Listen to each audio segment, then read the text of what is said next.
Hello, good morning to all guys. People around the world po. Good morning and thank you to all of you. So sa ngayon, ang ating talakayan regarding po ito sa Pilipinas, a great what we call budget po na lumobo sa more than 400 billion po. So ganito po ang sitwasyon, ang ginawa sa korte, kailangan gumawa sa reason o pag-submit ng mga papeles sa ganang paano nangyari ang insertion na 400 billion po.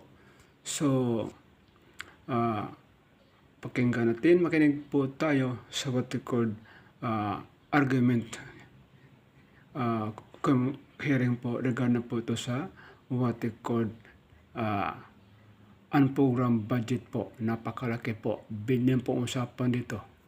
Okay, makinig tayo. Regardless of whether the parties comply with the periods we have provided. So ordered. Umabot sa 6 na sesyon ng oral arguments ang ginawa ng Korte Suprema para talakayin ang legalidad ng unprogrammed appropriations sa ilalim ng 2024 hanggang 2026 national budget. Kahapon, formal lang tinapos ng Supreme Court ang pagtalakay dito. Kaugnay nito, pinagsusumite ng kataas-taasang hukuman ng memoranda sa loob ng 20 calendar days ang magkabilang partido at resource person na inimbitahan ng Korte.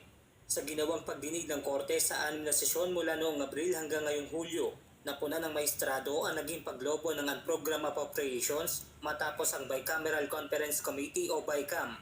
Sa ilalim ng National Expenditures Program o NEP, sa bersyon ng Senado at Kamara, pare-pareho itong nakatakda sa 281.9 billion pesos. Ngunit matapos ang BICAM, nadagdagan ito ng nasa mahigit 449.5 billion pesos. Kaya naman kung susumahin, ay lumobo pa ito sa 731.4 billion pesos. Sa interpellation o pagtatanong ng mga maestrado, napuna ni Associate Justice Antonio Co ang ginawang paglipat ng pondo mula sa program appropriation patungo sa unprogram na pondo. If you go to the 2023, 24, 25 ang program appropriations, lahat doon, karamihan doon ng project, hindi emergency. Hindi emergencies. What logic should it be in the program appropriation in 2023? Rehab ng Lawag International Airport. How could that be an emergency? That's a long-term project. You could include that in the program appropriation. Bakit mo sinasama sa program at tatanggalin mo ibang funding sa program appropriation?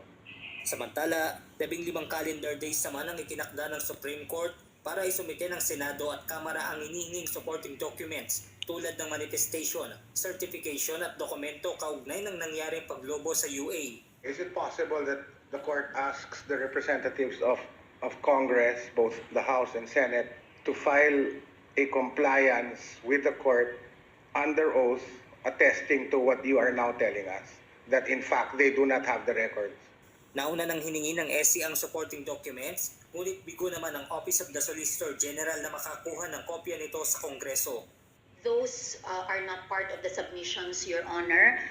We relayed to our clients, the House and the Senate, and they furnished us with the BICAM report and their joint explanation of the differences in that were effected in the changes during the BICAM meeting, Your Honor. May I share with you, like there are some institutional concerns also for them. They were saying that we have already provided the BICAM report and the joint explanation, which are all that are required under their rules, Your Honor. Benedict Samson, UNTV News and Rescue. Diyos ang aming sandigan, serbisyo publiko ang aming pinahahalagahan.